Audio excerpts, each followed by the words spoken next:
بلکہ انہوں نے بھی اعلان جنگ کر دیا اور انہوں نے ایک تقریر خطبہ سنایا یا خطبہ دیا پورے آل بکر میں، جن کی ہمتوں کی افزائی کر کے انہوں نے ہمت دلائی کہ کسریٰ سے فارس سے مقابلہ کر کے رہنا ہے، یہ عزت غیرت کا مسئلہ ہے۔ وہ عرب بھائیوں جو بکھرے ہوئے، جو بٹے ہوئے، تصور کیجئے جمع ہو گئے فارس سے لڑنے کے لیے۔ المہم ذیقار کے میدان میں یہ لڑائی ہوئی اور یہ بنو بکر نے فتح حاصل کی، اور ایسے ہی فارس نے نہایت ہی شرمناک شکست کھائی، اور یہ پہلا واقعہ تھا یا پہلا موقع تھا جب عرب نے عجم پر فتح حاصل کی تھی۔ دیکھیے بھائیو، غیرت اور ایسے ہی حمیت اور وفائے عہد، اس لیے کہ النعمان ابن المنذر کی امانت تھی، اب انہوں نے گوارا نہیں کیا کہ فارس یا کسریٰ کے حوالے اس کو کیا جائے۔ چوتھی صفات، شجاعت اور ہمت والے تھے، جنگجو اور لڑاکو تھے، انہیں اس راہ میں اپنی جان کی قطعاً پرواہ نہ تھی، اور جن لوگوں کی موت بستر پر ہوتی تھی ان کی بڑی مذمت کرتے تھے۔ ایک شخص سے کہا گیا کہ تمہارے بھائی کا قتل ہو گیا، تمہارے بھائی کو کسی نے قتل کر دیا، تو کیا جواب دیا؟ کہا ان یقتل فقد قتل ابوہ وعمہ واخوہ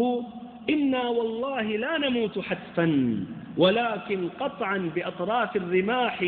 وموتا تحت ظلال السيوف۔ اگر ہمارے اس بھائی کا قتل ہوا ہے، جس کی خبر لے کر آئے ہو، تو یہ بھی سن لو کہ ہمارے والد کا بھی قتل کیا گیا تھا، ہمارے والد بھی قتل کیے گئے ہیں، ایسے ہمارے چچا کو بھی قتل کیا گیا ہے، ایسے ہمارے ایک اور بھائی کو بھی قتل کیا گیا ہے۔ پھر کہا رب العزت کی قسم، ہم وہ لوگ نہیں ہیں جو بستروں پر مرتے ہیں، بلکہ ہم وہ لوگ ہیں جو نیزوں کی بوچھار اور تلواروں کے سائے میں مرتے ہیں۔ پانچویں صفت،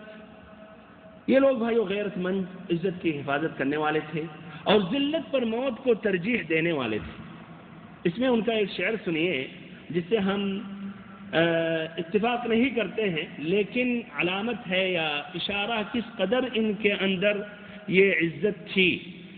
ان کے ایک شاعر نے کہا لا تسقنی ماء الحیات بذلة بل فاسقنی بالعز کأس الحنظل ماء الحیات بذلة کجہنم وجہنم بالعز اطیب منزلی، کہ مجھے زندگی کا پانی ذلت کے ساتھ مت پلاؤ، بلکہ مجھے عزت کا پانی پلاؤ، چاہے جتنا ہی کڑوا کیوں نہ ہو، عزت کا پانی پلاؤ جتنا ہی کڑوا ہو، کوئی مشکل نہیں، کوئی پرواہ نہیں۔